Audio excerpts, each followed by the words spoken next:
Mes chers amis, Boker Tov, ce matin, nous commentons le verset 27 du chapitre 36 du livre de Yecheskel. C'est un verset qui se situe au cœur de l'Haftara de la Parashat Para.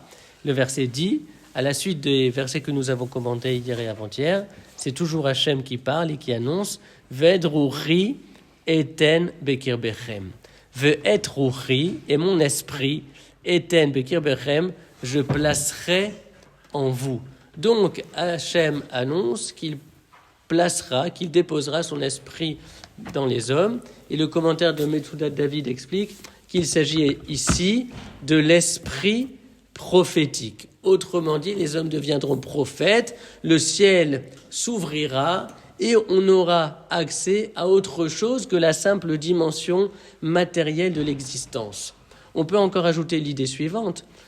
Mon esprit, je déposerai en vous, et donc chacun reconnaîtra mon esprit dans l'autre. C'est-à-dire que chacun sera une preuve vivante de l'existence de Hachem pour l'autre. C'est incroyable, c'est-à-dire que l'humain ne sera pas simplement une indication pour l'humanité, mais déjà par sa simple existence, il indiquera l'être au ciel. Et de cette manière, alors, on peut comprendre un passage de Gemara qui se situe au traité Baba Batra 75b, un passage qui a priori est étonnant. La Gemara nous dit Atidim tzadikim shenikrain al shmo shel HaKadosh Baruch Hu.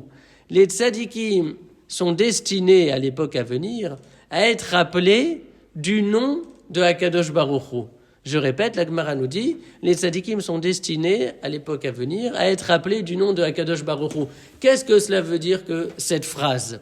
Et l'explication qu'en donne le Rav Dessler est la suivante, c'est que par le biais des tzadikim, on ne verra plus que la majesté de Hachem.